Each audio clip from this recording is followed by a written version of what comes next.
Gyandeep mind power 2018 से आप लोगों के बीच में एक परिवार की तरह मोटिवेशन, माइंड पावर और मार्केट की अपडेट हमेशा देता रहा है। और 2018 से एक गहरा अनुभव है इस मार्केट के बारे में और स्पिरिचुअलिटी के बारे में। हमारा कॉन्सेप्ट एक ही है कि अध्यात्म से मार्केट की ओर, मतलब कि स्पिरिचुअलिटी को अगर मान लो भीतर जनरेट करते हैं तो ही मार्केट के बारे में, इस चक्रव्यूह के बारे में हमें पता चलेगा। यहाँ पर मैंने कुछ किताबें लिखी है जो अमेजोन कैंडल पर बिक रही है। 11 किताबों का मैं ऑथर हूँ और 11 किताबों मेरी ऑनलाइन अमेजोन किंडल पर सेल हो रही है, जिसकी हार्ड कॉपी और पीडीएफ आपको मेरे पास से मिल सकती है। आशा करता हूँ इस वीडियो को पूरा देखोगे तो आगे और एक अच्छी जानकारी मैं आपको देने जा रहा हूँ कि ज्ञानदीप माइंड पावर जो वर्क अभी कर रहा है sunrise hills security private limited, मतलब कि ये एक इन्वेस्टमेंट और ब्रोकरेज फर्म है, एक अच्छी best sellers bond sellers firm है। सनराइज हिल्स के जो सीईओ डायरेक्टर है वरुण अग्रवाल जी, इन्होंने 21 साल पहले इस कंपनी की स्थापना की और आज की तारीख के अंदर ये पूरे इंडिया के अंदर 4 कंट्री के अंदर एक अच्छे बेस्ट बॉन्ड सेलर्स है। मतलब आपको अगर इन्वेस्टमेंट करना हो इस कंपनी के साथ तो आपको बेस्ट रिटर्न दिया जाएगा। यहाँ पर लिखा है 10.97%। बैंक एफडी जो होती है वो 5.5% होती है, आप सभी को पता है।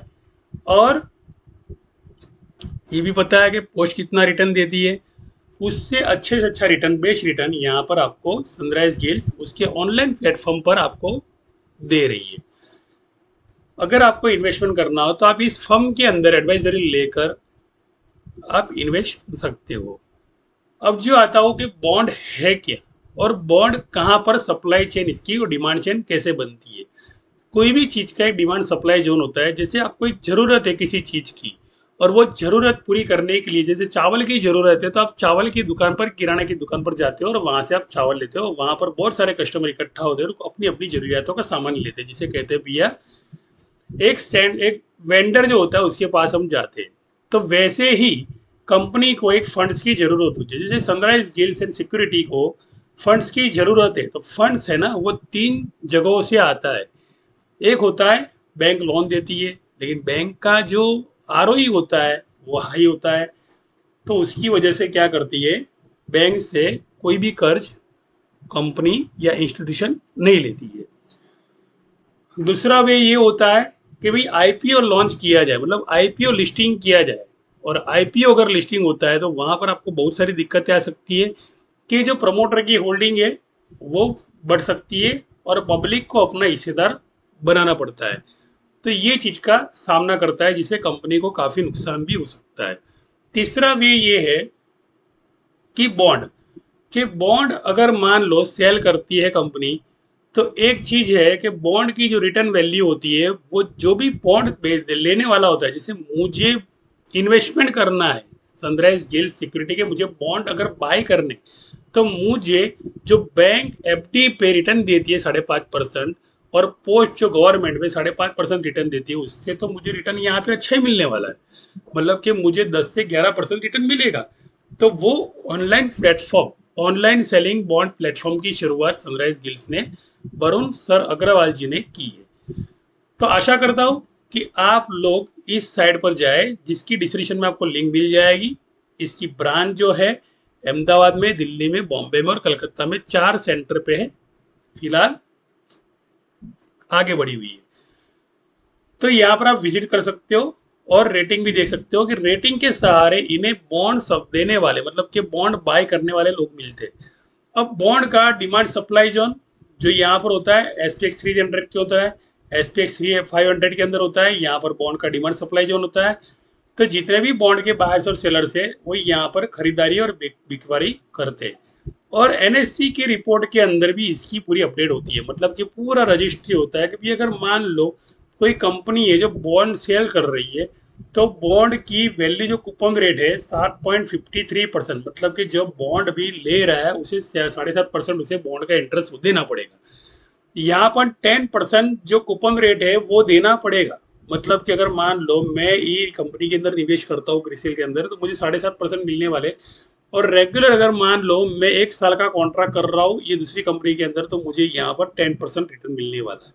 तो ये क्या होता है कि ये कंपनी क्या करती है, मुझसे फंड लेती है। मतलब कि ये कंपनियां क्या करेगी, बाजार में से अपनी रेटिंग के हिसाब से, अपने मार्केट कैप के हिसाब से क्या करती है, अपना जो है मार्केट कैप बढ़ाती जाती है।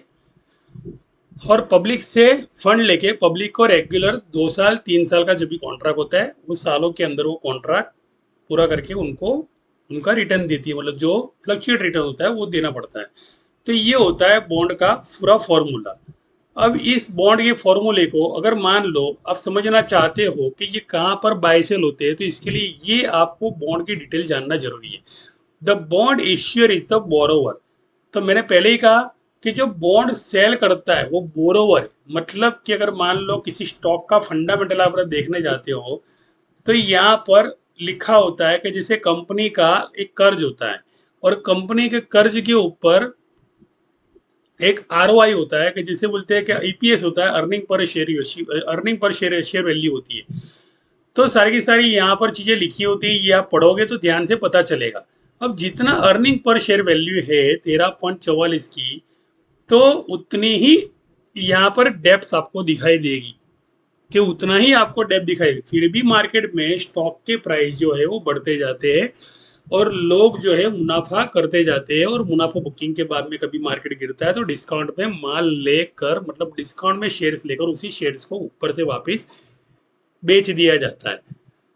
तो वही फॉर्मूला स्टॉक मार्केट के अंदर भी यूज होता है, प्रोडक्टिविटी में भी यूज होता है, टर्नओवर में भी यूज होता है। मतलब कि कंपनी अगर पैसा ले रही है तो एक बोरोवर की तरह से पैसा ले रही है, और वो बोरोवर की तरह पैसा लेने के बारे में कंपनी क्या करती है, उस जिनसे पैसा लिया है उनको जो रिटर्न है, जैसे भाई 10% रिटर्न, 9% रिटर्न, तो उनको फ्लक्चुएट रिटर्न, जैसे मार्केट में रेपो रेट जैसे बढ़ता है घटता है ना, और जीडीपी रेट जैसे घटता है बढ़ता है, तो उसी हिसाब से फ्लक्चुएट रिटर्न के अंदर उन्हें बॉन्ड्स जिन्होंने दिए, मतलब बॉन्ड होल्डर जिन्होंने बॉन्ड को बाय किया है, तो उन्हें क्या करना पड़ता है, देना पड़ता है। तो ये सारी की सारी अपडेट आपको यहाँ पर देखने मिल जाएगी। अगर मान लो इसमें आप बढ़ना चाहते हो आगे, और आगे आप और अपडेट देना, अपडेट लेना चाहते हो कि बॉन्ड इश्यूअर कौन होता है, तो किन किन लोगों को पैसों की जरूरत होती है, तो फर्म्स होती है, गवर्नमेंट्स होती है, सुपर नेशनल एंटिटीज होती है, रीजनल म्यूनिसिपैलिटीज होती है, प्रोजेक्ट एंड एसपीवीज होती है। यहाँ पर काफी सारे लोग, आपने फिल्में देखी होगी, तो फिल्म में एक प्रोड्यूसर होता है, एक डायरेक्टर होता है।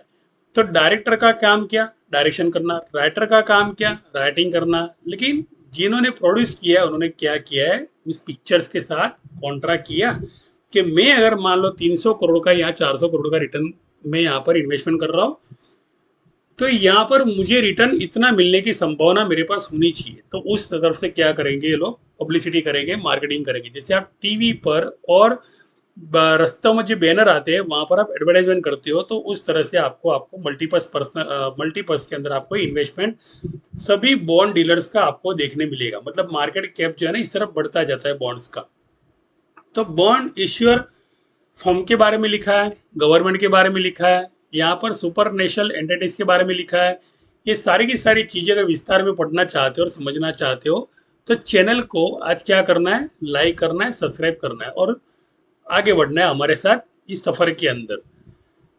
तो यहाँ पर एक चीज मैं आपको और बता देता हूँ और जोड़ देता हूँ कि ट्रेडिंग इन्वेस्टमेंट एक्सपो 2024 का एका क्लब यहाँ पर सितंबर महीने के अंदर होने वाला है, और नजदीक का अगस्त महीने के अंदर भी यहाँ पर और एक यहाँ पर आपको देखने मिलने वाला है जो इवेंट्स, और वो है 5 अगस्त को। मतलब कि आप अगर ये मानते हो कि मार्केट कैसे चलता है, अगर ये आपको समझना हो कि मार्केट की साइकिल क्या है, तो आपको इस इवेंट्स में अगर आप हिस्सा लोगे, इस इवेंट्स में अगर मान लो आप घूमोगे थोड़ा और इस इवेंट्स के बारे में जानकारी लोगे, तब जाके धीरे धीरे धीरे धीरे 3 महीने 6 महीने के बाद में पता चल जाएगा मार्केट की साइकिल क्या है।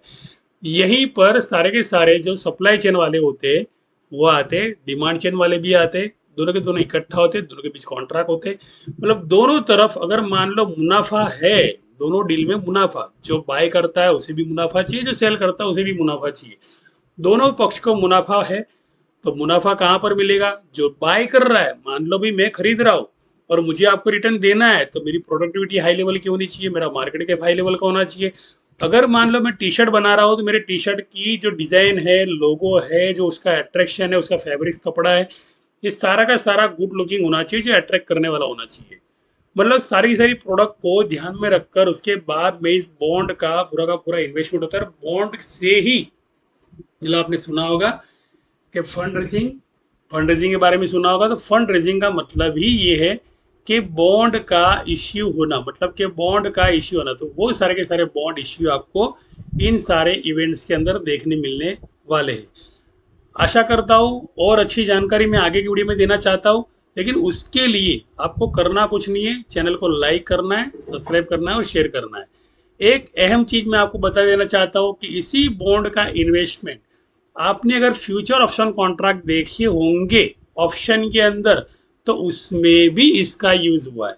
अब वो अगर सीखना समझना चाहते हो, तो हमारी जो कंपनी है सनराइज गिल्ड, जो ब्रोकरेज फर्म है, मैं यहाँ पर सीबी रजिस्टर नहीं हूँ, लेकिन जो ज्ञानदीप माइंड पावर जो सनराइज गिल्स एंड सिक्योरिटी के साथ मिलकर काम कर रहा है, तो वही है कि बेस्ट एक्सपर्ट और बेस्ट रिसर्चर टीम है यहाँ पर, जो ऑप्शन फ्यूचर कॉन्ट्रैक्ट के दोनों तरफ के जो हमारी हेज पोजीशन हम बनाते हैं, और क्या देखकर बनाते हैं, क्या इम्प्लाइड वॉलेटिलिटी हो, क्या डेटा हो, क्या डेल्टा होता है, वेगा होता है, थीटा होता है, ये सारी की सारी चीज़ें देखकर हम जो स्ट्रेटजी बनाते हैं, उसमें इंश्योरेंस वाली स्ट्रेटजी होती है, जहाँ पर रिस्क रिवार्ड जो होता है वो छोटा होता है और प्रॉफिट जो होता है वो मेजरमेंट के हिसाब से होता है, क्योंकि मार्केट जो है वो कॉल पुट रेशियो के हिसाब से चलता है। तो उस बॉन्ड का पूरा फॉर्मूला ऑप्शन प्रीमियम में कहाँ पर है, वो अगर सीखना चाहते हो तो भी आप आइए और हमारी कंपनी के कुछ बॉन्ड्स खरीदिए।